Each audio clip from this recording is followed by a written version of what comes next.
Welcome back to my channel. My hair faded. Today I'm bringing you a brand new wig video and I'm super excited for this one because it involves both dyeing and styling a wig with human hair, of course. A lot of you guys ask me if you can dye synthetic wigs.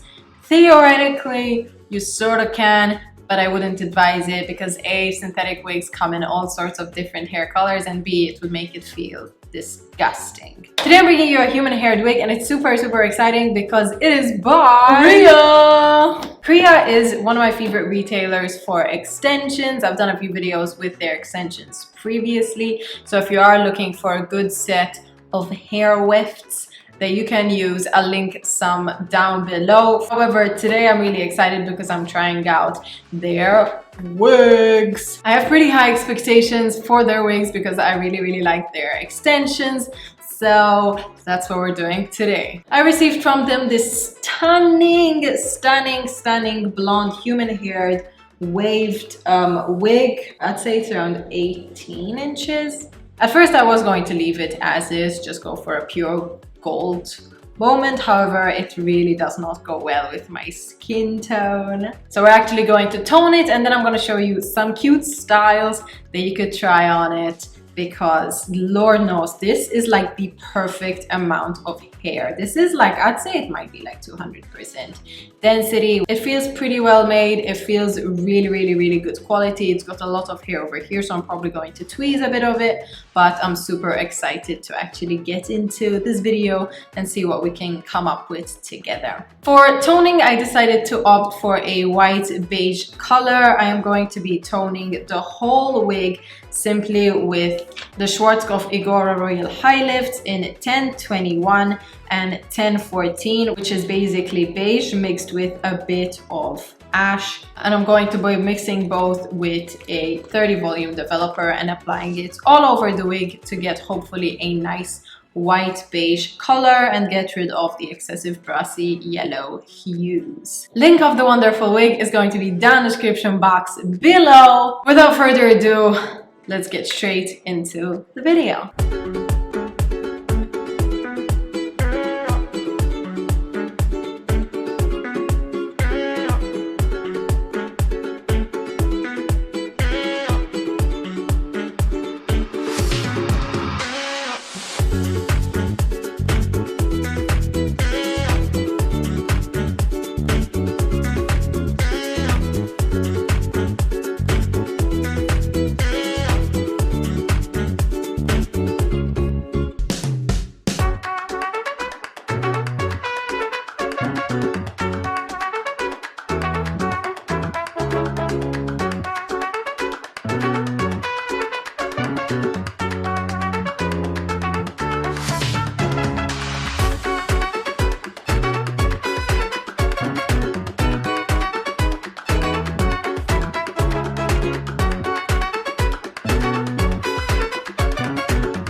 kind of curious to see how the whole thing turned out. I just glued on the wig. I did remove the curlers before I glued it on because it turns out it's pretty hard to glue a wig on when it's got curlers in, so unfortunately some of the sass did come out. It's time to see what the actual wig looks like and see if we can give some styles and whatever, because I'm excited.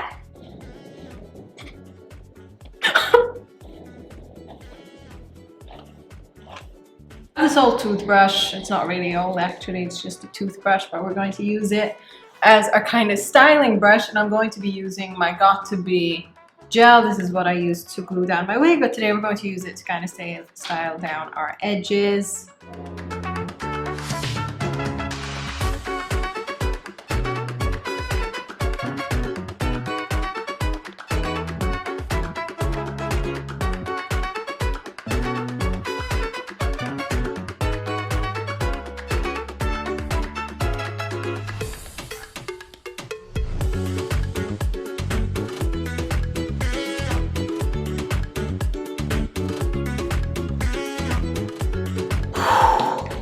I know that I'm usually 100% a bright hair girl. I love my brights, I love my darks. I have sworn many times on this channel that I won't be going blonde anytime soon. However, I don't think I have ever done a blonde look quite like this. And I'm not mad at it. The minute you have blonde hair, you could get creative with literally everything else. You want bright makeup, go for it. Bright lips, bright bold jewelry, heck, braids look really good on blondes. Except if you're going for like an all white look and your hair is just a bit too yellow, then I'm feeling it. This is how the whole look turned out. I am actually so like surprised, but like in a really good way. I've actually tried out multiple different techniques in this video that I've never tried out personally before, be it both for color and for blow dries and for even wig application. Color looks phenomenal. I kind of wish it went a bit more white. I'm still seeing quite a bit more of that like platinum blonde moment, and it would look really, this color would look really good on anyone with like a darker skin tone, anyone with freckles. Blow dry, I was so stoked with how the blow dry came out. I used my Pro Blow brushes. They are detachable brushes, and I left them in for way over an hour, and they produced these gorgeous curls. Obviously they fell out a bit, but it did give me a really nice kind of a lived-in blow drying moment, and I'm really happy with that. You cannot really achieve that with a straightener. And finally, I decided to go for a very Nikita Dragon wig application. I feel good. I'm not gonna lie, I feel good. Feel good. I love this wig. As you saw, it blow dried fantastically. It sits beautifully. It's really luxurious feeling, so it's really thick. I'm going to leave the details of the wig down in the description box below, as well as the link itself. It's a very good 613 bleach blonde wig, so it's very good if you want to dye it. It's an incredibly beautiful amount of hair, and the length is also really nice. I feel good. I want to go now because I am hungry and I've got a lovely dinner reservation tonight. I hope you enjoyed this video. I hope you'll give it a go, and I will see you in my next video.